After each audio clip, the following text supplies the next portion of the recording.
I'm Glenn, Dave's behind the camera with NC Beer Guys, and welcome to another episode of the NC Beer Buzz. We found our way to Charlotte, one of our favorite NC beer places, and we're now privileged to be in the Old Mecklenburg Brewery with the founder, John Marino. Thanks for having us in, John. Glad to have you here. John's going to talk to us a little bit about how it came to be Old Meck and how he brought the craft beer scene to Charlotte. But most of us are going to talk about the more recent history of Old Meck, since there's quite a bit of old history of Old Meck. Yeah. So some of us know the story. You were out in an RV years ago, and you were a craft beer kind of guy. But there was no craft beer scene in Charlotte. Right. I moved down here in 2002, and there really wasn't any craft beer. And I happened to reach an inflection point in my career, and ended up leaving my company, and wanted to find something to do, and took that RV trip. And lo and behold, by chance, I read an article about a guy rebuilding a beer brand in New England, and in fact it's the Narragansett beer brand. You'll see the can up there on the shelf, and the light bulb just went off, and I said, you know, Charlotte doesn't have a brewery. Every city needs its own brewery because beer is meant to be drank fresh and local. Right. And so I decided to do that when I came back from the RV trip, and I did. And I was fortunate in that there were no breweries here. We had had some previously, so I'm not the first, but I sort of reintroduced it to town. I didn't. And some of the legislation and logistics, the landscape had changed in a few years prior to that, which allowed you to do some things, but you still must have had some battles on your hand. Oh yeah, well, I mean, we've been battling since we opened, and we're continuing to battle. I mean, there's North Carolina is sort of in the middle, and Charlotte is also in the middle of, you know, let's say the pack as far as it goes of what I would call beer-friendly areas. We're much better than some places, but much worse than others. And it was a great place to start. We have a few challenges coming up ahead of us in the next couple of years, especially with regard to state laws. And you originally had a mission that was fairly specific. You wanted to brew certain kinds of beers, certain kind of layout to the community, be a part of the community. Let's talk about that just a little bit. Well, the whole thing about us is we want to be a local brewery, because, like, my view is, at the end of the day, beer is a perishable product. It's meant to be drank fresh. Fresh beer is better beer. And the whole idea of a local brewery is that you can brew it and deliver it fresh every week to the consumer, and there's no better tasting beer than fresh beer. So I never had any intention of being a regional brewery or national brewery, and I never want to be that. I still want to be. That's still not the mission and goal.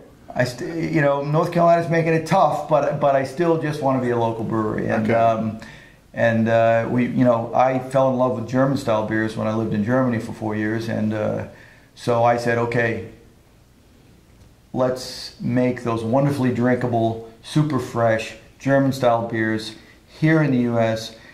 just like they taste in Germany, and I think people will like them. And turns out a few people do. A few people do. But at first there was some education of the community, I guess. The beer community, the people that did drink beer, and maybe some craft beer, they didn't really know local beer because there was no local beer experience. Right. Yeah, I remember getting an email about 3 or 4 months after we opened, and it says, thanks for bringing good beer to Bud Light City. Okay, that's right. And that felt good. It had to, right? And you know, it's.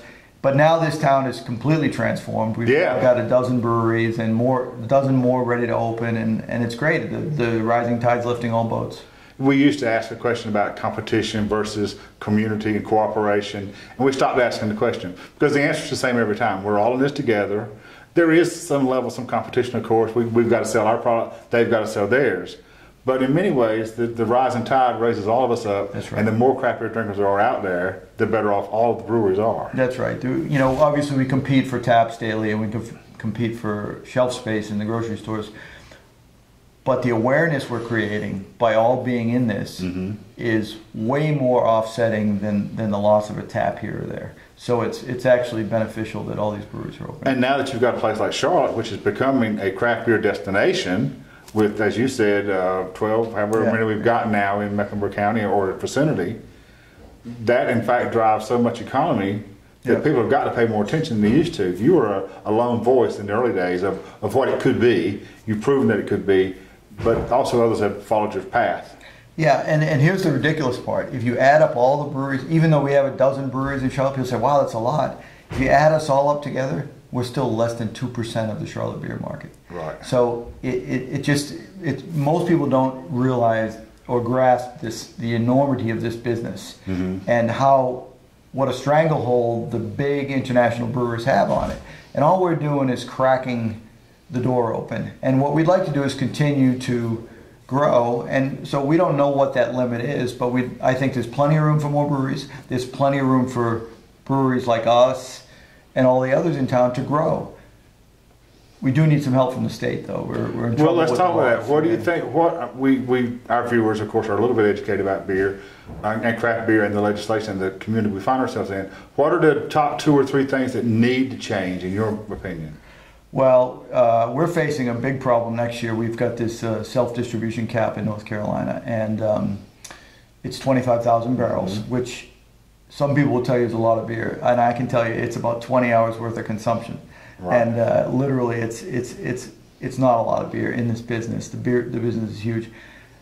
The problem is we're going to be forced to sell our brand rights if we hit that limit. And frankly, we don't want to sell our brand rights. We want to control our access to market. And we want to be in a position to make the decision for ourselves when we don't self-distribute our beer anymore, when we hire a distributor. I'm sure at some point we will hire a distributor. But they're telling us we have to do it 25,000 barrels, and it's actually too soon. We haven't gotten past the investment phase. You know, I just spent $10 million on this facility, and I can't even utilize the capacity here at 25,000 barrels. I have 100,000 barrels capacity here, and I'm going to lose the economies of scale. So I need the state to help us grow local manufacturing, continue to grow jobs. We've created over 100 jobs in just a few years here.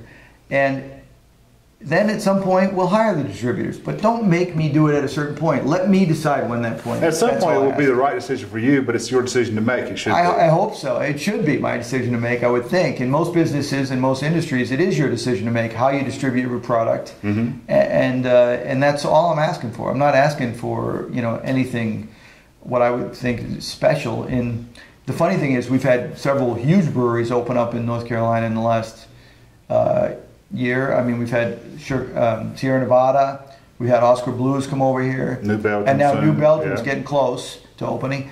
All of those breweries come from states where they don't inhibit their breweries. They're unlimited self-distribution states, and so they were allowed to grow big in their home state, and then they came over here and built a second brewery. All I'm saying is let your local manufacturers grow big, and then let them. Then we provide a more attractive vendor for the distributors. It's a win-win, but the distributors are fighting us on it, and I don't know why. So it's frustrating, but we're actually at a situation where we might have to stop investing in North Carolina next year, because if we can't, I don't want to go over the 25,000 because I'll lose my brand. And if I can't go over the 25,000, I have to start, in essence, figuring out, okay, how do I continue to grow as a business so that I don't go out of business, right? Because your costs go up every year. And I might be forced to start looking at, okay, do I invest outside the state? I'm a local brewery. I want to be a local brewery. I have no interest of going outside North Carolina. Except I may be forced to, unless I'm to make a sound business decision. It's crazy. I have to say I'm really at a wit's end at the moment. We had a bill in the legislature this year to raise the distribution limit from 25,000 to 100,000. And obviously there's political powers in Raleigh of which we are not a member. And they kept it from coming out of committee. And it's a shame because it would have really boosted local manufacturing in the state. And people like us, No Doubt Brewing here in Charlotte, Wicked Weed in Asheville, and Red Oak in Greensboro, all are depending upon that to be lifted. We're all going to hit the ceiling next year or the year after. So it's a shame. That is. But we hear also, if we go down the list, the excise tax issue. Is that a big issue for you too? Well, it is, because all taxes are always an issue, and our second biggest cost after malt is taxes. And so, every penny we pay in taxes is a penny we can't pay to our employees, a penny we can't reinvest in equipment to grow. So it's not the issue. The issue for us is the distribution gap. And growth, but right. the secondary issue is that it's, to some extent, it holds back the ability of this industry to grow. We have, I think, the fourth highest tax in the country. Whereas, again, I go back to those breweries that are coming here from Colorado and California. Well, Colorado, our excise tax is 63 cents a gallon. Their excise tax is 8 cents a gallon.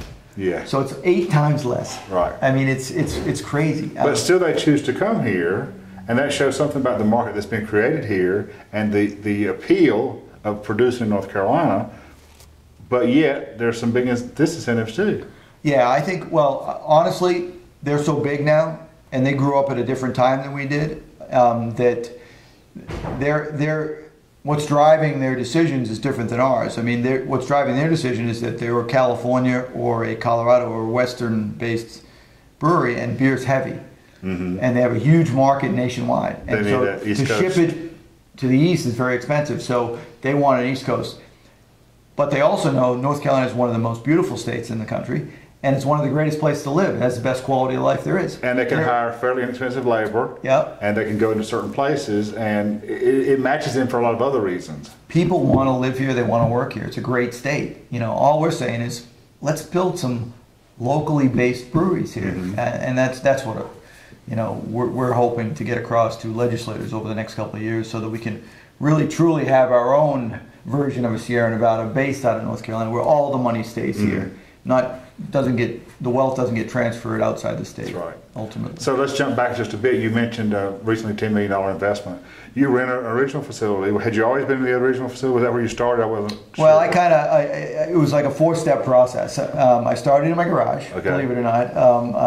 When I got back from the RV trip, the first thing I did is ran to Lowe's and bought 3 freezers and put temperature controllers on them. Yeah. And I started brewing in my garage. And then I rented a small warehouse unit, about 1,100 square feet, just about a quarter mile from here, and started in there while I was doing the permitting, and it was an R&D phase. And then we moved just up the street to the original public or permanent facility. Right. We opened in March of 2009 in there, and that was about a year after I come back from the RV trip. And then we were there for, till last August, so about 5 years, and then we moved into this facility. And this facility, it was, we bought the property for about $2 million, and then we invested about $8 million in the brewery, and I feel the pain of that every day. Of course. But it was a great decision, and we're looking forward to it. And like I said, I hope we can continue to grow here in Charlotte and throughout North Carolina. And what else is on the horizon for Olde? What's new and different for our people? Well, we just like to, obviously we continue to build our core brands. Copper is our flagship, which is a Dusseldorf alt beer. And then we got Captain Jack, we just love the Captain Jack. Captain Jack Pilsner is actually exploding as we speak. I mean, it's taken off like a rocket. We've got 3 wheat beers on tap right now, and we've stuck to the German styles, but we're not beholden to them. Our whole thing is to make all natural, fresh beer. And we'll continue to try new things. But you may step out on the edge of the styles from what we've known traditionally O&B. That's right. But the point is, we'll never make what we call, I don't know if it's the right term, but we want to make beer. And to us, beer has 4 ingredients. Right. And so we don't make beer cocktails. We don't make